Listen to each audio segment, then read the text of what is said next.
Oh, there we go. Hey, what's up, everyone? This is Jason Tucker, and this is WPwatercooler, episode number 189. Today's topic is educating your WordPress clients. We'll find out what that means by asking Steve that question, but let's go around the room real quick and get everyone introduced. Bobbie, tell us all about yourself. Hey, I'm Bobbie, and I'm a WordPress developer. I've been working as a front-end developer for over 20 years, and yeah, hi! Hello. Drate, how about you? I'm Drate Berry. I'm the founder of Oso Studio, a WordPress engineering company in Austin, Texas. Nice. John Brown, how about you? Hi, my name's John Brown. I'm an Aries. I like nice walks on the beach. I'm the owner of a custom WordPress development shop called Nine Seeds. I'm also a world traveler. I'm actually packing back here, packing up our house to move next week to be full-time digital nomad again. So it's chaos back there. Oh, man. What about you, Paul? My name's Paul. I'm not an Aries. I'm a Capricorn. I worked in WordPress for, I don't know, like 10 years. Did the gamut of a lot of jobs, managed some clients. Happy to be here. Nice. What about you, Robert? I'm Robert Gillmer. I build stuff with WordPress. Sweet. What about you, Say? Hey, I'm Say Reed at Say Reed Media on all the things. Teach WordPress, make WordPress, love WordPress, and I'm a Gemini. What did I start? No! That's all I got for you. Say has a birthday coming up.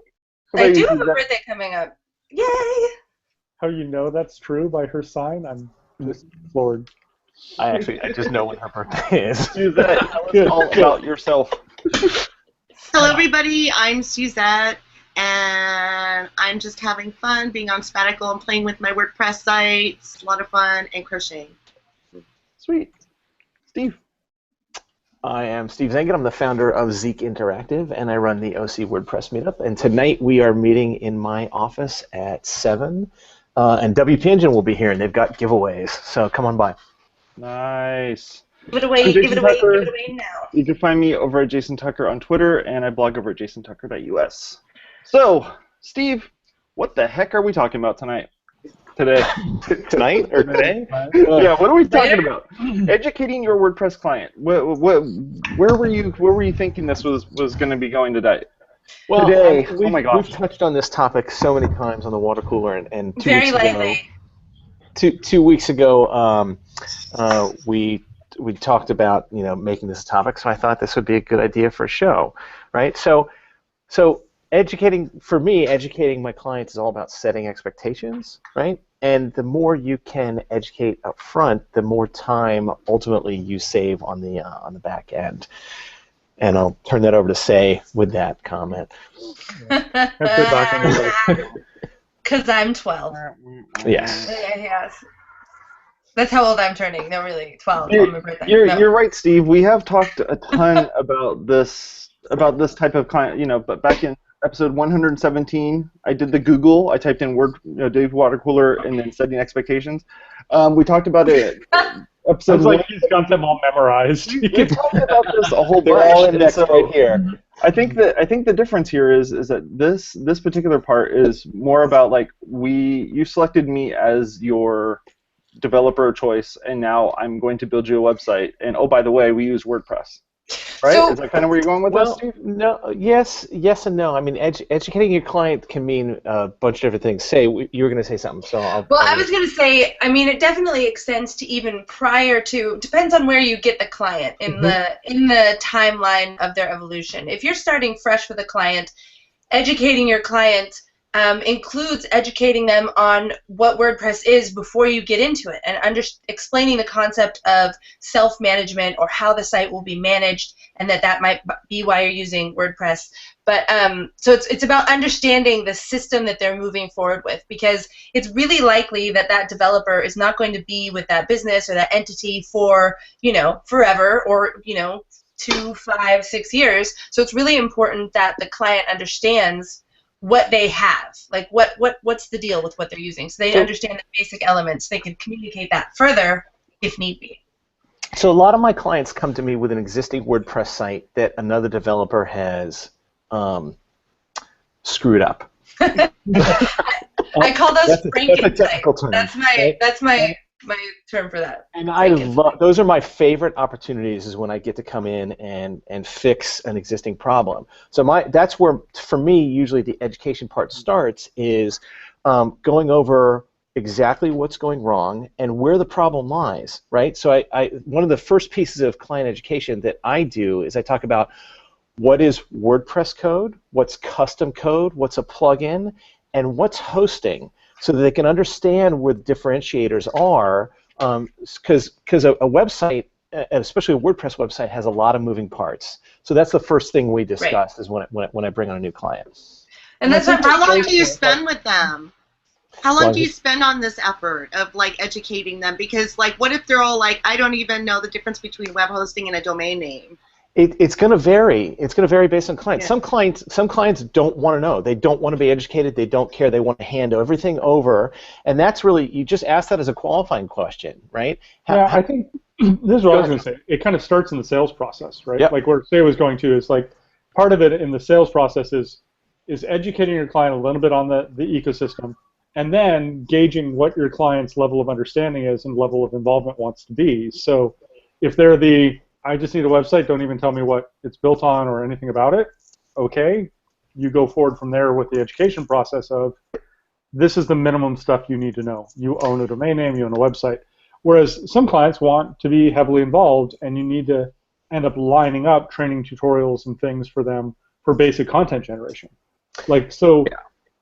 So yeah, exactly. It depends on the role that the client has with the site, how you are going to educate them. And I think that's why this topic gets so confusing, because there are so many different paths. Even at like WordCamps, you see like this education concept. There are people who take it a beginning one. I think this is at WordCamp San Diego. I heard that like there's a beginning WordPress like kind of session, but it went in the developer direction. So it was like a beginning developer, which is not the same thing as a beginning person who owns a website who might be updating the posts. So understanding what direction your client really wants to go in and the roles, like John was saying, is essential before you go anywhere, because you won't know which way But you're ultimately, I'm going to want every client to at least understand the basics, understand what each bucket is, because really, ultimately, that justifies the cost, right? Down the road, if they don't understand what I'm doing and I send them a big bucket of hours for something that I did and they weren't educated on it,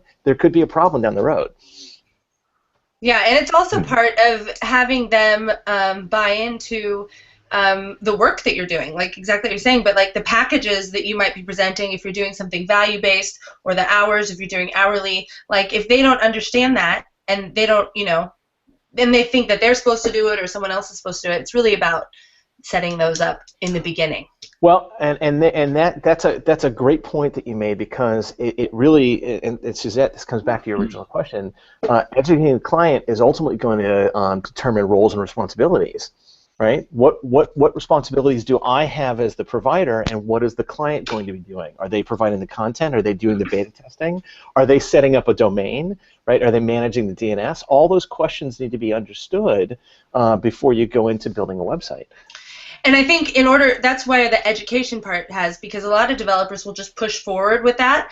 But really, if we're doing right for ourselves, for the client, for the future web developers that they may work with, I think it's incumbent that we take it upon ourselves to start there. It's like, okay, you don't know what web hosting is, even though you've had 3 different websites and people have just been doing it for you for like whatever. Let me take a moment to explain what your assets are here and what you're dealing with. And I think taking that kind of approach really goes well with the WordPress ethos, because all in all, WordPress is really about self-publishing and being able to be empowered to do the updates, not necessarily the plugin updates, but the content updates yourself, and the client doing that. And that's the power of WordPress.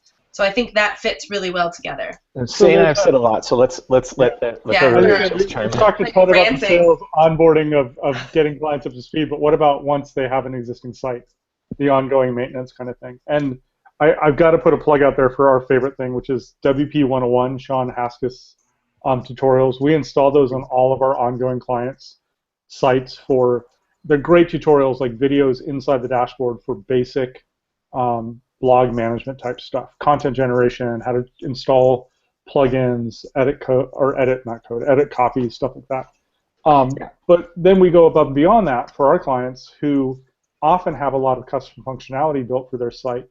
And we will build screencast videos of that specific functionality and then embed that into that same system. So it's all in kind of one repository.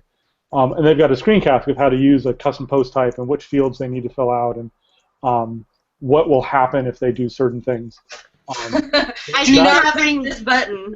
Yeah. If you create screencasts, I highly recommend using a program like WP Help, which allows you to embed like all of those screencasts like into like a page that can be viewable. So if you have the changeover of different staff, then the documentation should always just be in one place, like how to use the site and how to use a custom functionality that was built specifically for this site, like more like what John was saying. Sidekick does that as well, don't they? Sidekick by Ben Fox, yeah. Yeah, there are one or two others that we looked at, and we ended up going with WP101 for ours. And we actually had a client recently that one of our enterprise clients that did a huge reorganization internally, and no one who originally got the training for their latest WordPress site was on it. No one had used WordPress before. We put them in with the WP101 plugin, and within about a week they were completely up to speed and able to take back over the management of their site. One of the things that we do, and we build this into all of our contracts, is at site launch or right before site launch, we will do a 1-hour training session on GoToMeeting, and we schedule that and we record it, and so that we can post it later for anybody that missed the meeting. That is so helpful. I've done that so many times, and it saved me. Like people that couldn't make the meeting or like whatever their excuse was. Well, it's recorded. I don't have to do it again. That's a great idea really because helpful. you get the live experience that you don't get in a screencast, a direct screencast where you might miss something because you're a developer and you don't see the obvious things sometimes. But then you also get that live experience, but it's recorded. That's really smart.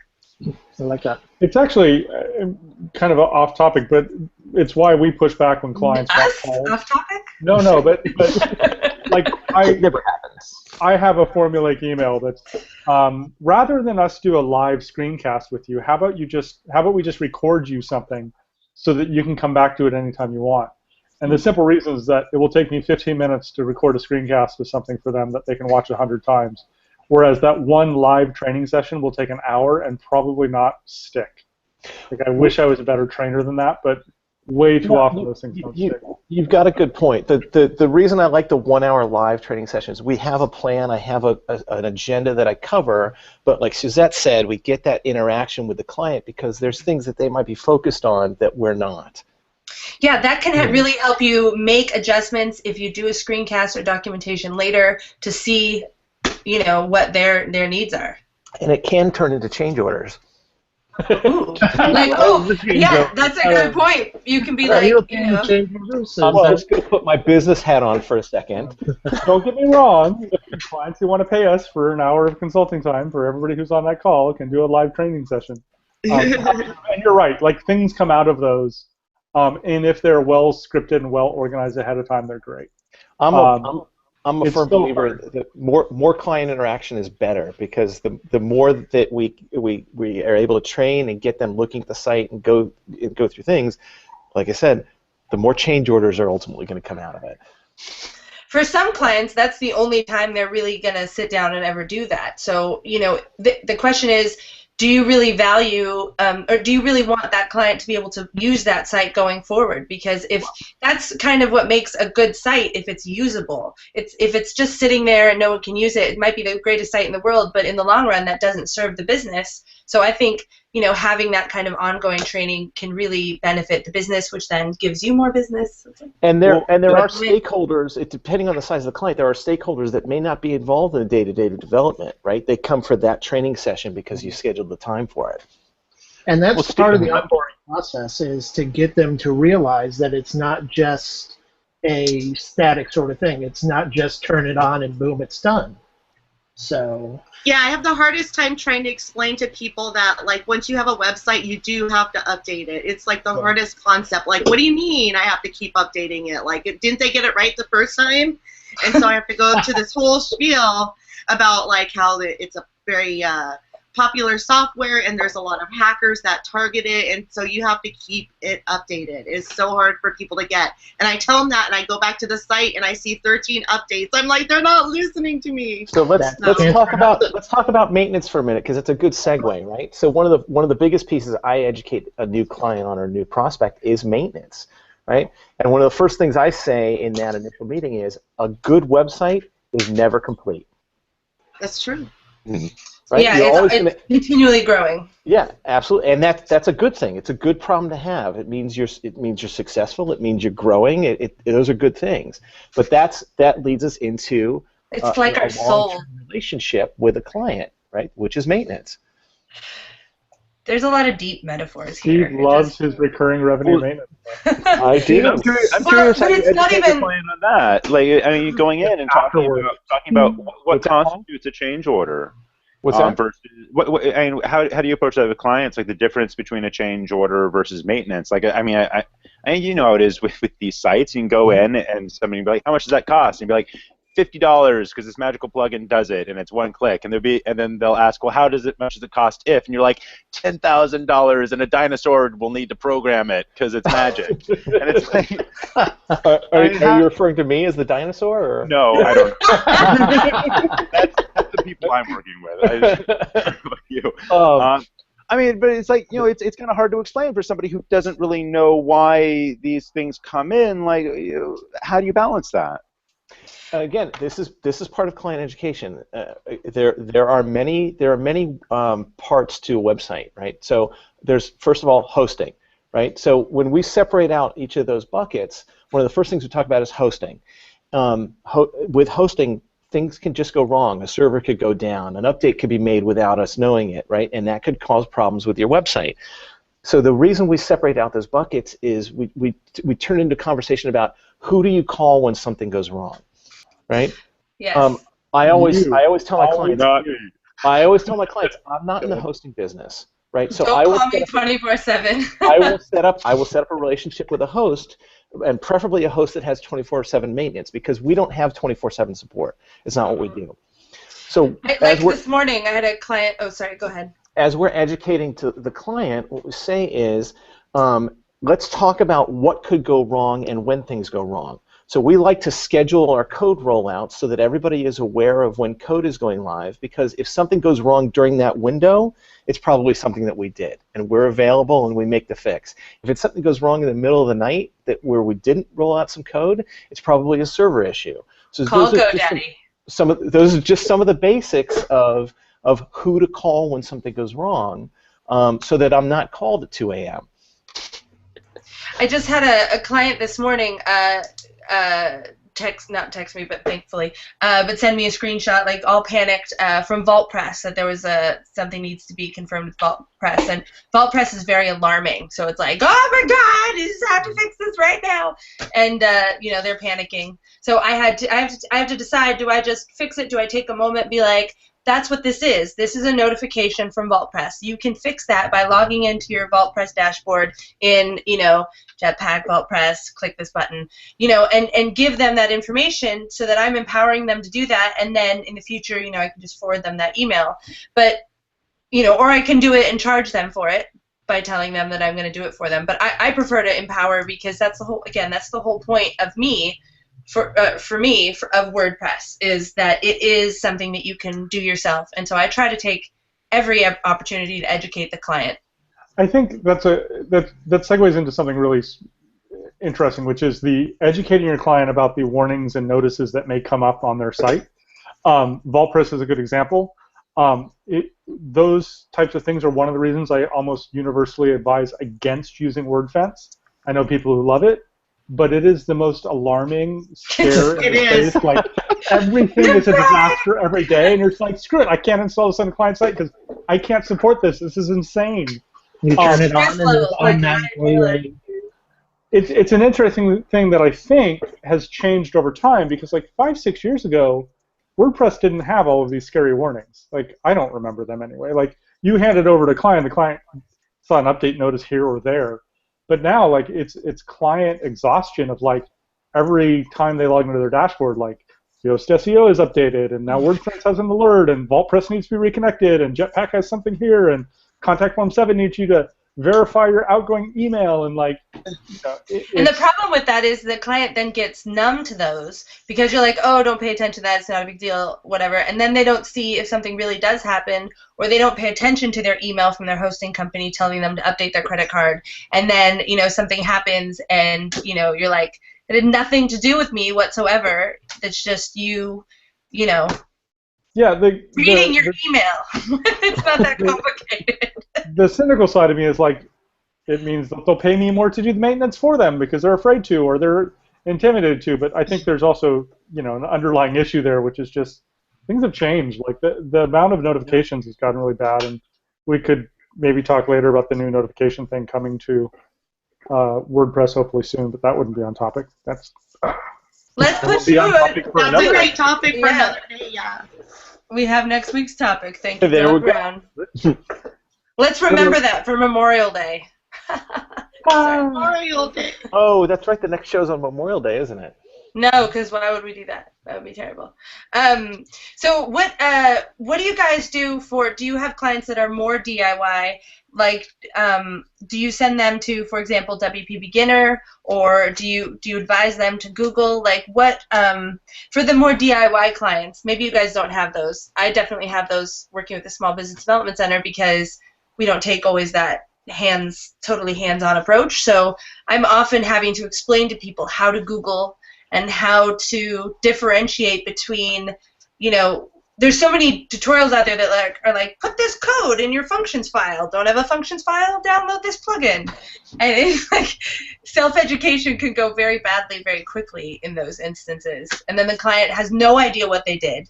And then something breaks, and then they come to you and they're like, this is broken, fix it. And you're like, what did you do?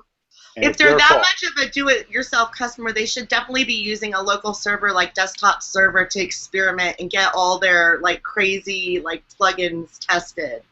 I think that helps a lot. That's a really tough sell for my clients. Is it? Yeah. Well, it depends on how do-it-yourself they are, though. You guys, so Desktop Server is a complicated situation. Like, I want it to be easier, but it's not something that I can recommend to any of my small business clients. They have it's just not possible. I don't even have access to their local computers most of the time, but because they're using desktops and old PCs. This is a real factor in the world. Like a 386? Stuff that you don't want to look at. Okay, it's broken and none of the keys work. Okay, anyway, I got really distracted about thinking about their computers. But there's a great solution for that called WP Stagecoach that I'm a big fan of, and I've actually started using this with clients because it's something that is done in the admin, and people can just spin up a staging site just every time they kind of want to have that bug and want to do those things, or if they really legitimately do want to be using WordPress to its full potential and make those changes. You can subscribe monthly or annually, so it's monthly. It gets pretty affordable if you just kind of have the whim. So, I think Bobbie, what are you guys doing over there with this stuff when you're dealing with a client who just wants to do everything, or maybe a client that doesn't do anything and they just want to just pay you money to just do the stuff? Tell me how you guys are doing it. So one of the big things that I do for my clients, especially if I'm building this from scratch, is one, if they're really great and they hand me a design guide, I go back and I create for them another style guide that says, hey, this class here does what you wanted here. So let's say they have this paragraph style. And I can say, hey, this is the class here. So when they're writing their own HTML and their posts and things, and then their pages, they can use the proper classes and it still looks like a really great site. Another thing that I love to do for clients, especially if I'm handing it off to a DIY, is I actually write something in the README file of their theme that says, this plugin does this for you, this plugin does this for you, this plugin does this for you, this plugin does this for you. I don't just mark them as MU. I don't just stick them in the must-use folder and say, hey, bye. I tell them in a place where they're going to go and they're going to see. My first thing would be, I'm going to go see what this theme does. And if it's in the README file, it gets picked up on the dashboard and they can see right there. Also leave my email address just in case they have any trouble and they don't remember. Listing out the plugins and explaining what all the plugins do, I think, is a great point and really important, because they can only understand the basic thing, but it's like they also need to understand when their accounts expire, who paid for it, what's happening with that, because those things have to be updated and kept current also. So, and who to contact if something goes wrong with that plugin, because that comes down to the responsibility thing we were talking about too. It's not always Paul. Are you raising your hand? I am raising. We don't do that here. This hand is raised. Are you waiting for somebody to call on you? Because that's not going to happen. It just happened. It just happened. That's why I should have done. Oh. It only took us Setting the bar. 189 episodes to do that. I'd like to ask a hard question about client education. And this is honestly this is a question I got asked by a client. It might have been my sister, so it was hard to receive. But I mean, so I got a call from my sister, and she, I didn't do the site, but she has a WordPress site for the company she works for, and it's been, and it's hit that 3-year mark, hasn't been updated, nobody's looking at it, it gets hacked. And she was like, I asked, like, hey, Paul, can you help out with this, or what should I do? And, like, my honest answer is, like, look, I can do it. It'll take me a weekend, but, like, since it's for your company, like, here's services that $300 to remove a hack, and then you should probably install Jetpack so that there's auto scans for security, because WordPress doesn't work without that.